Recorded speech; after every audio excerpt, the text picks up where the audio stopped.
Hello दोस्तों, नमस्कार। आपके अपने यूट्यूब चैनल एनालिसिस क्लास में स्वागत है। दोस्तों, आज की इस क्लास में सेमेस्टर 2 इकोनॉमिक्स ऑनर्स का कोर पेपर 3 स्टेटिस्टिक्स का एक इम्पॉर्टेंट क्वेश्चन पेपर को सॉल्व करने वाले हैं, जो थ्योरी आपको बताने वाले हैं, जो आपके एग्जाम के विषय इंपॉर्टेंट है।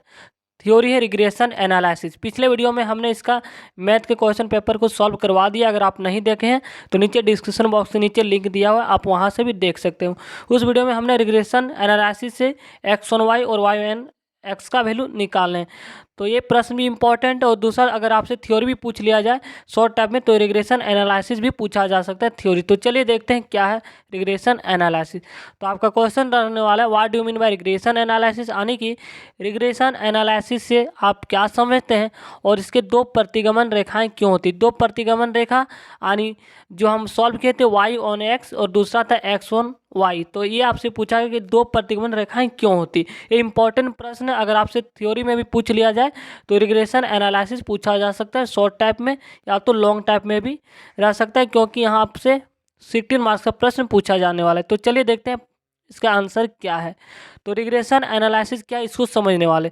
तो आपका जो आंसर होगा, समंकों के मौलिक एकांकों की दृष्टि से रिग्रेशन जो होता है दो या दो से अधिक चरों के बीच औसत संबंध की माप है। यानी कि समंकों के जो मौलिक एकांकों की दृष्टि जो होता है रिग्रेशन जो होता है वो दो या दो से अधिक चरों के बीच जो होता है औसत संबंधों की माप को बताता है। वस्तुतः रिग्रेशन जो है एक सांख्यिकीय तकनीक है। यानी कि रिग्रेशन जो है एक सांख्यिकीय तकनीक है और जिसकी सहायता से एक ज्ञात चर मूल्य से दूसरे चरों के अज्ञात मूल्य का पूर्वानुमान ज्ञात किया जा सकता है।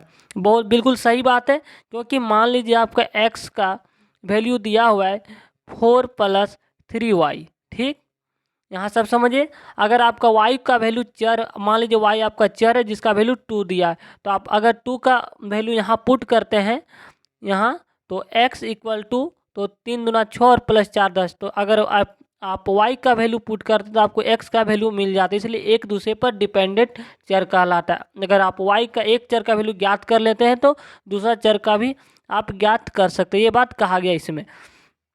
अब समझने वाले हैं रिग्रेशन। हम समझें क्या है रिग्रेशन। जो होता है एक ज्ञात चर मूल्य से हम दूसरे चरों के अज्ञात मूल्य का पूर्वानुमान किया जा सकता है। जिसका वैल्यू हमको नहीं पता, हम उस वैल्यू को निकाल लेते हैं इस तरह से।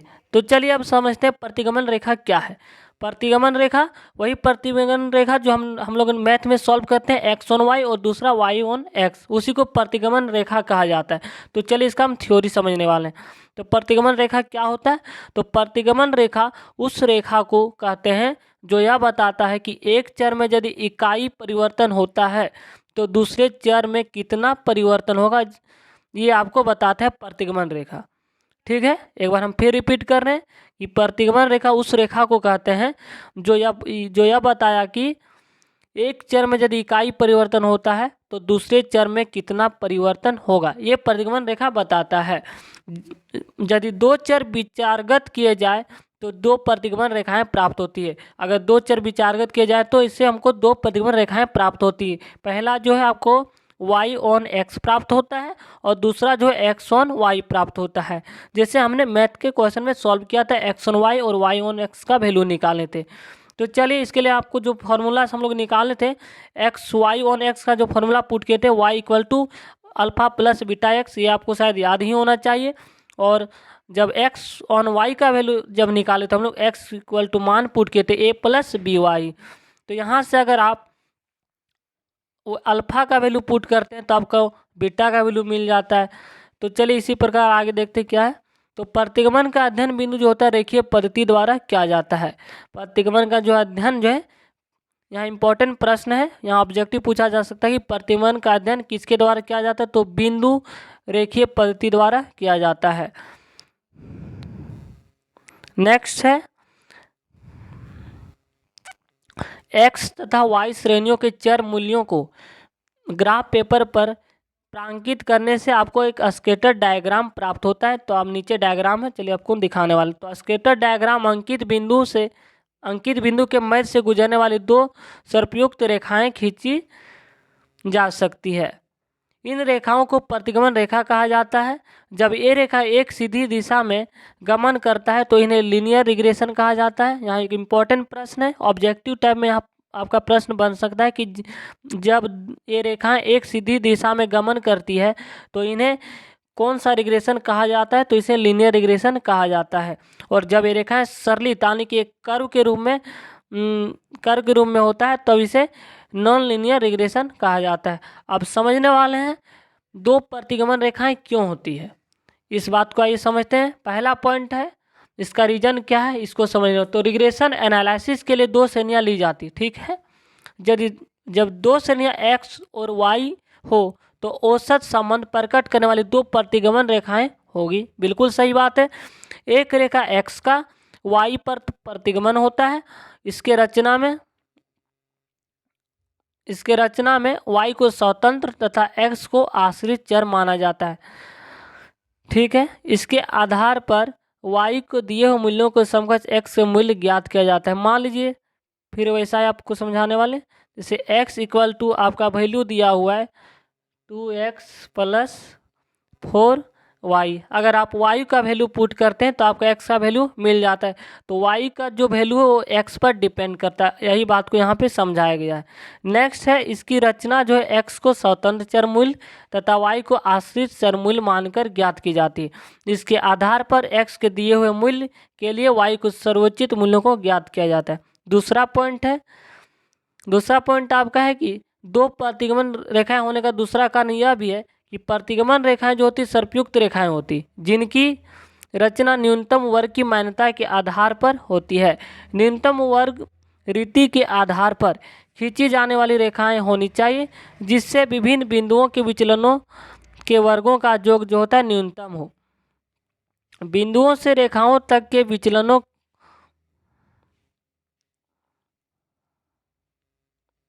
का माप जो है क्षैतिज तथा लंबवत दोनों तरह से किया जा सकता है। यहाँ भी एक इम्पॉर्टेंट प्रश्न है ऑब्जेक्टिव कि बिंदुओं से रेखाओं तक के विचलनों का माप जो होता है क्षैतिज तथा लंबवत दोनों तरह के हो सकते हैं प्रतिगमन रेखा में, यानी कि रिग्रेशन एनालिसिस का जो लाइन होता है वो क्षैतिज और लंबवत दोनों तरह के हो सकता है। नेक्स्ट है दोनों प्रकार के वर्गों का अलग अलग योग न्यूनतम करने के लिए दो रेखाओं का होना आवश्यक है। जब दो रेखाओं या चरों के बीच मध्य जो होता है पूर्ण सहसंबंध R इक्वल टू कोरिलेशन को R से डिनोटेड किया जाता है, इसे +-1 से दर्शाया जाता है, कोरिलेशन का वैल्यू होता है। नेक्स्ट है यानी कि एक से छोटा और एक से बड़ा नहीं हो सकता है। दूसरा है उनके मध्य 1-2 प्रतिगमन रेखाएं होती है। अतः पूर्ण सहसंबंध की अवस्था में दोनों प्रतिगमन रेखा एक दूसरे को तक लेती है, जिनसे क्या होता है कि ये दोनों रेखाएं एक ही रेखा के स्वरूप को प्राप्त कर लेती। इसके विपरीत यदि दो चरों के मध्य सहसंबंध शून्य हो, यहाँ भी एक इम्पॉर्टेंट प्रश्न बनने वाला है, इसके विपरीत यदि दो चरों के मध्य सहसंबंध शून्य हो तो दोनों प्रतिगमन रेखाएं जो होती एक दूसरे को समकोण पर काटेगी। अगर आपका कोरिलेशन का जो वैल्यू है शून्य है तो इससे स्पष्ट होता है कि दो प्रतिगमन रेखाएं जो है एक दूसरे को समकोण पर काटेगी। जैसे कि आप देख सकते हैं यहाँ पे डायग्राम दर्शाया गया है। ये आपका पूरा आंसर हो गया, तो आप ये पूरा स्क्रीनशॉट ले सकते हैं।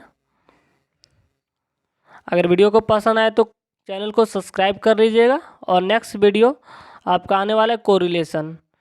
Thank you guys. अगर वीडियो को पसंद तो लाइक कमेंट और चैनल को सब्सक्राइब कर लीजिएगा ताकि आपको आने वाले वीडियो का नोटिफिकेशन समय पर मिल सके। थैंक यू, धन्यवाद।